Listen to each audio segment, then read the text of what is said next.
Kebayang nggak sih rasanya?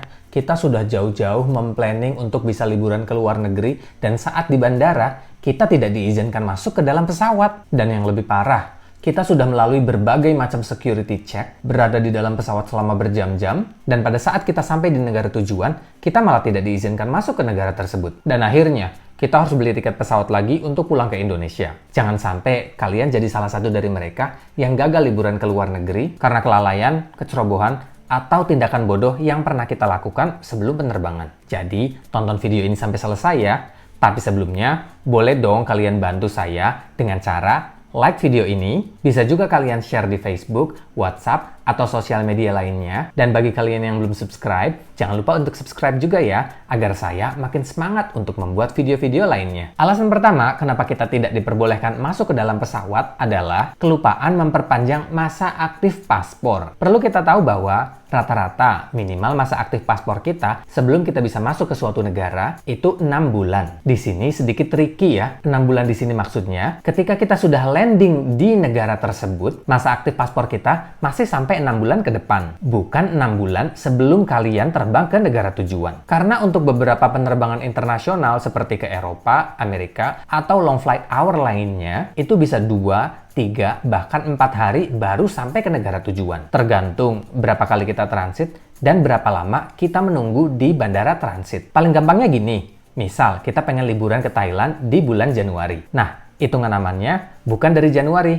tapi dari Februari sampai 6 bulan ke depan. Jadi, kalau paspor kalian masih aktif sampai Agustus, kalian masih aman. Tapi kalau kurang dari itu, segera perpanjang paspor kalian ya. Dan bagi kalian yang masa aktif paspornya masih panjang, tapi karena sering bolak-balik ke luar negeri, akhirnya lembaran halaman paspornya cuma tinggal selembar, buruan perpanjang paspor kalian. Karena rata-rata minimalnya 2 lembar halaman yang masih kosong. Bahkan ada yang sampai harus 6 lembar yang masih kosong, tergantung negara tujuan. Jadi, cek lagi masa aktif paspor kalian daripada rencana liburan kalian berantakan dan kalian rugi uang banyak karena ditolak naik pesawat. Untuk berkunjung ke suatu negara dengan pengajuan visa, biasanya visanya sudah ditempel di dalam paspor kalau pengajuan visa kita disetujui. Tapi, kalau kita ke Malaysia, Singapura, atau negara-negara bebas visa lainnya, bukan berarti kita bisa masuk begitu aja ke negara tersebut tanpa persyaratan apa-apa. Kita wajib punya tiket pesawat pulang pergi.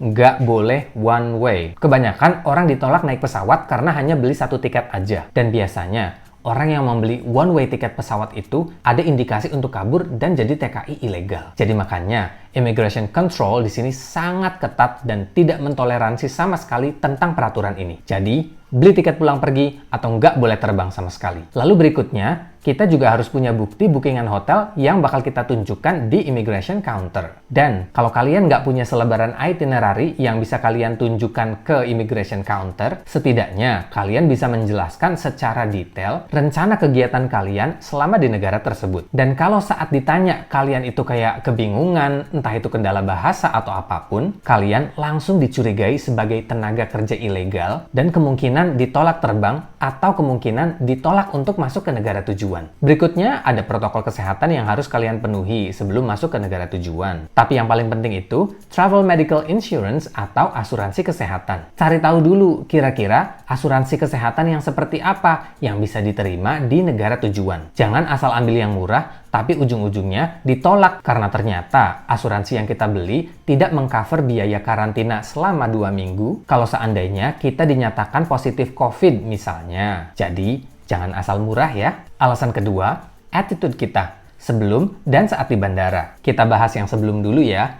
Ini penting saya ingatkan. Mungkin sewaktu kita masih SMP atau SMA, dengan ego yang masih tinggi, pernah memposting tulisan atau video yang bersifat provokatif seperti ujaran kebencian atau penghinaan terhadap suatu negara atau orang penting di negara tersebut, dan takdir manusia nggak ada yang tahu. Suatu hari kita dapat kesempatan besar seperti dapat beasiswa atau tawaran kerja di negara tersebut. Pastinya kita senang banget.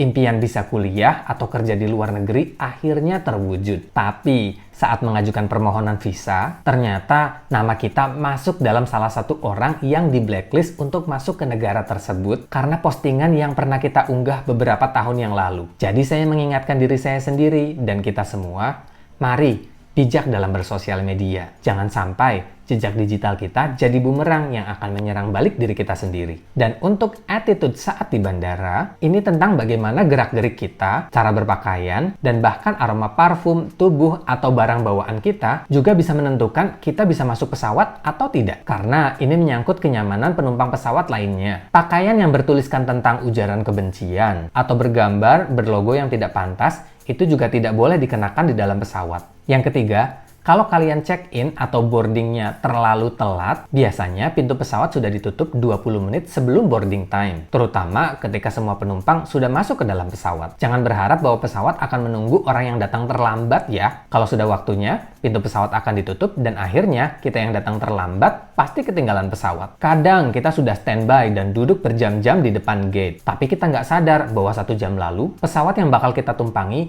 pindah gate atau bahkan pindah terminal. Bisa jadi pesawatnya sudah take off sejak lama dan kita masih nunggu di gate yang salah. Jadi, pastikan selalu pantau flight monitor karena terminal dan gate penerbangan kita bisa berubah sewaktu-waktu. Semoga video ini bermanfaat ya. Dan bagi kalian yang mau melakukan perjalanan ke luar negeri, semoga semuanya lancar sampai tujuan. Terima kasih sudah menonton dan sampai jumpa di video berikutnya.